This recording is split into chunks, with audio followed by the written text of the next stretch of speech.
재능에 열정까지 갖춘 14살 세빈이의 꿈은 바로 댄서인데요. 5년 전 세빈이는 보다 체계적인 수업을 받기 위해 지역의 유명 댄스 학원을 찾았다고 합니다. TV로도 아이들 춤 많이 보고 하다가 학원 다녀보고 싶다고 해서 엄마가 알아봐 주셨어요. 현직 댄서로 구성된 탄탄한 강사진에 잘 짜여진 커리큘럼으로 입소문이 났다는 한 댄스 학원. 그런데 세빈이가 이곳에서 끔찍한 일을 겪었다는 겁니다. 혼자 나와서 연습할 때 갑자기 들어오셔서 여기를 풀어줘야지 뭐 춤출 때 도움이 된다는 마사지를 해준다면서 겨드랑이나 가슴 이런 데도 만지고 근육을 풀어주겠다며 다가와 세빈이의 몸을 만졌다는 누군가. 저를 안으로 보여주더니 무대할 때 무대 의상이라고 하시면서 짧은 바지를 입는데 거기서 티팬티를 입어야 된다고 저한테 티팬티를 사서 저한테 이걸 입고 나와보라 그러고 무대 의상이라는 말로 속옷을 선물하기도 했다는 남자. 그의 정체는 이 댄스 학원의 원장 30대 조 씨였습니다. 결국 지난해 9월 조 원장을 아동 강제추행으로 고소한 세빈이의 어머니는 해당 학원에서 벌어진 일을 지역 커뮤니티에 알렸다고 합니다. 그런데 다양해요. 나이대도 고3 중1 6학년 5학년 4학년 남자친구랑 진도 어디까지 나갔어? 내가 좀 알려줄까? 알고 보니 조 원장에게 성추행을 당한 피해 원생이 더 있었던 겁니다. 너무 과하게 짧은 의상을 저희한테 입히시려고 하시고 애들이 성적으로 수치심을 느낄 수 있을 만한 스킨십도 많이 하셨거든요. 그는 아이들의 사진을 동의 없이 저장한 뒤 아내 입을 속옷까지 정해주기도 했는데요. 춤출 때도 그게 편해서 짧고 크롭 같은 옷을 많이 입는데 그걸 이제 원장쌤이 저한테 보시고 너 되게 유격으로는 아니구나.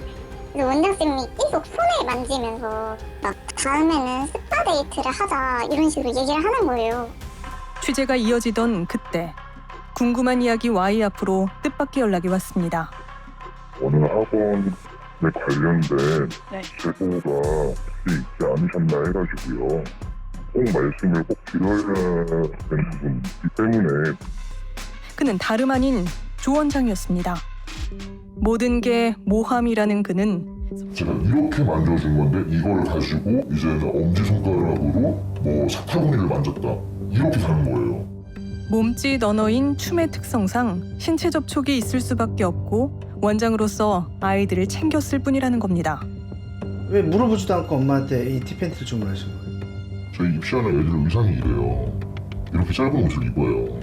문제가 뭐냐면은 속옷이 보일 수가 있어요. 그게 티팬티가 아니었어요. 보정 속옷이에요. 자기가 티팬티라고 하는 거예요. 이렇게 음해를 하는 사람들이 있어서 얘가 그 전부터 이제 너무 스트레스를 받아서 이제 이게 아드님은 그러면은 출근을 전혀 안 하신 거예요? 못 가요. 저거 가면은 공황장애 일어나요. 그저 춤과 원생들에게 진심이었던 게 이토록 큰 상처를 가져다 줄지는 몰랐다는 조 원장. 그런데 어떻게 다 댄스 학원을 차리게 되신 거예요? 기타 치는 걸로는 먹고 살기가 너무 힘들다 보니까 엔터 쪽에서 조금 일을 하다가 조금 일단 좀 연이 되는 사람들 있다 보니까 그런 시작을 하게 된 거죠. 춤 쪽에는 전혀 그럼 모르시는 거네요? 그렇지만 이론적으로는 이제 많이 알고 있고 모르고 어떻게 접근해요? 그건 사기죠. 사실 조 원장의 전공은 기타랍니다. 비록 동영상으로 춤을 배웠지만 이론만큼은 빠삭하다는 조 원장. 그는 사건이 불거지게 된 진짜 이유가 따로 있다고 말합니다. 제가 그 글쓴이의 그 여자 학부형이랑 저랑 사귀는 사이였어요. 사귀는 사이였고 엄마 이게 반대를 솔직히 제가 했어요. 그거 부모 입장으로서 반대를 할 수 있잖아요. 너 그러면 엄마랑 인연 끊어라. 그 정도까지 얘기를 하니까 얘가 이제 헤어지자고 하는 거예요. 그 뒤로 지금 이렇게 된 거예요. 이게 대체 무슨 얘기일까요? 헤어진 게 그렇게 죄인가? 아무래도 세빈이의 어머니 주영 씨의 얘기를 다시 들어봐야겠습니다. 그냥 좋은 관계였던 건 맞아요. 접근이 있었어요. 헤어지게 된 건 그 사람이 감옥에 재판 중에 끌려가서 전 연락이 안 됐고 조 원장이 연락을 해와 연인이 된 건 맞답니다. 하지만 이 사건을 알리게 된 건 남자의 성범죄 전과 때문이라는데요. 우린 당시 피해자를 어렵게 만날 수 있었습니다. 그때 규빈이는 겨우 15살이었다는데요. 중3인데 저한테 너를 볼 때면 20살, 22살 보는 것 같다. 되게 성숙하다. 이런 식으로 이렇게 말을 종종 해왔거든요. 처음엔 친절한 선생님이라 여겼답니다. 늦은 시간까지 연습하던 규빈이를 집에 바래다 주기도 했다는 조 원장. 그러다 하루는 그가 규빈이를 자신의 집에 초대했다고 합니다. 전 너무 무서워서 손에 발을 떨면서 폰을 이제 잡고 있었어요. 왜 바닥에 앉아있어? 하면서 제 폰을 이렇게 가져가시는 거예요. 제 양말을 이렇게 하나씩 벗기고 전 너무 무서워서 몸이 굳어가지고 그러고 있는데 이제 바지 이렇게 내리려고 하는 거예요. 규빈이가 강하게 거절하자 조 원장이 급히 배웅하며 위안한 녹음을 했다는데요. 야, 너도 강심장이네, 강심장이다. 나도 뭐 나쁜 마음으로 그런 게 아니라 오해 있거나 아니면 좀 말하고 싶은 거 있으면 얘기를 해. 강제성도 아니고 화도 많이 났어? 끝내 강제가 아니라는 대답을 받으려 했던 조 원장. 그는 지난해 공탁금을 지불하고 징역 1년에 집행유예 2년형을 선고받았습니다.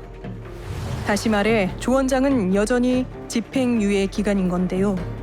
그런데 우린 그가 기타 강사로 근무했던 학원에서 또 다른 얘기를 들을 수 있었습니다.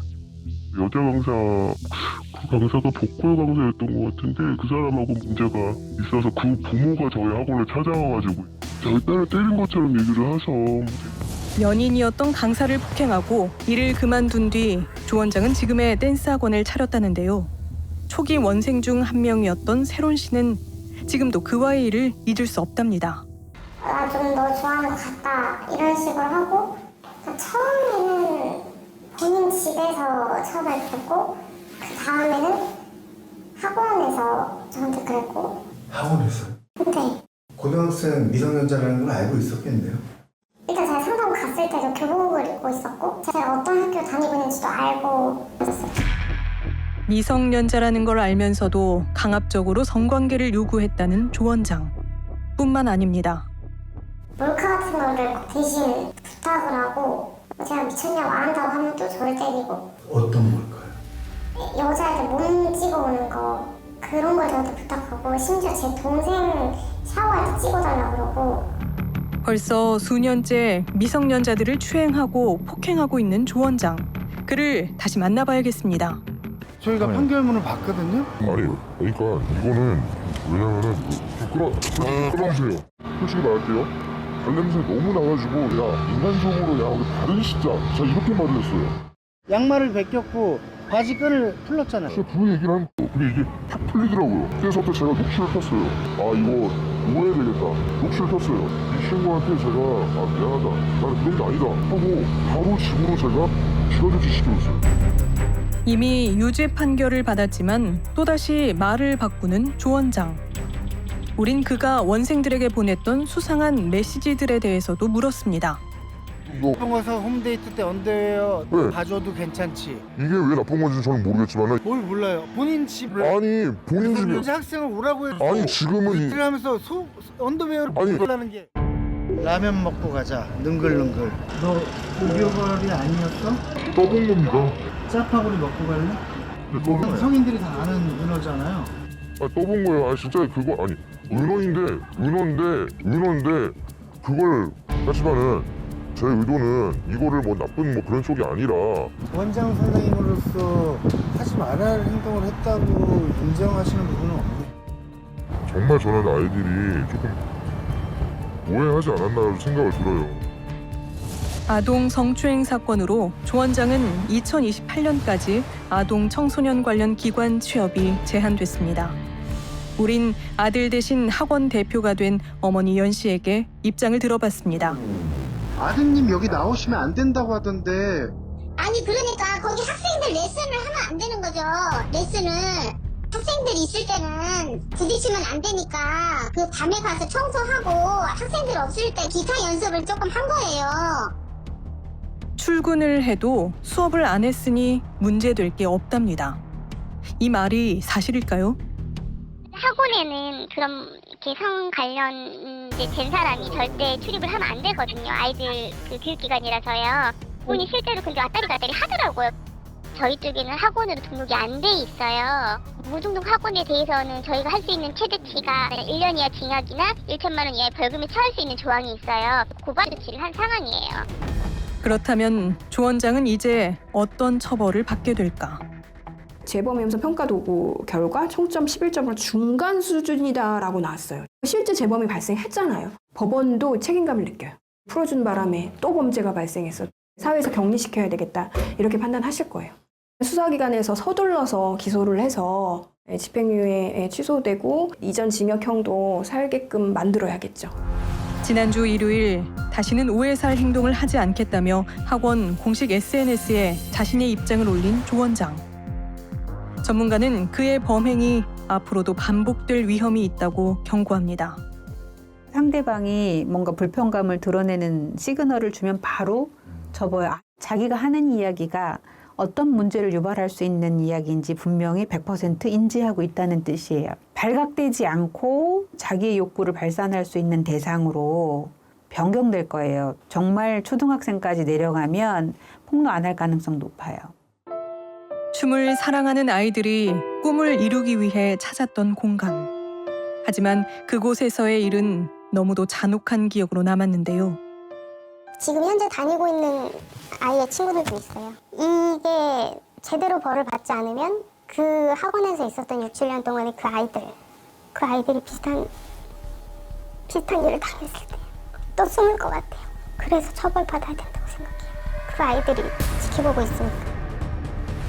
자신은 오직 춤과 원생들 생각뿐이라고 거듭 밝혔던 조 원장. 춤을 가르쳐주는 스승도 인생을 알려주는 어른도 아니었던 인물. 아이들에게 깊은 상처만을 남긴 그의 정체는 집행유예 기간 중인 아동 성범죄자입니다.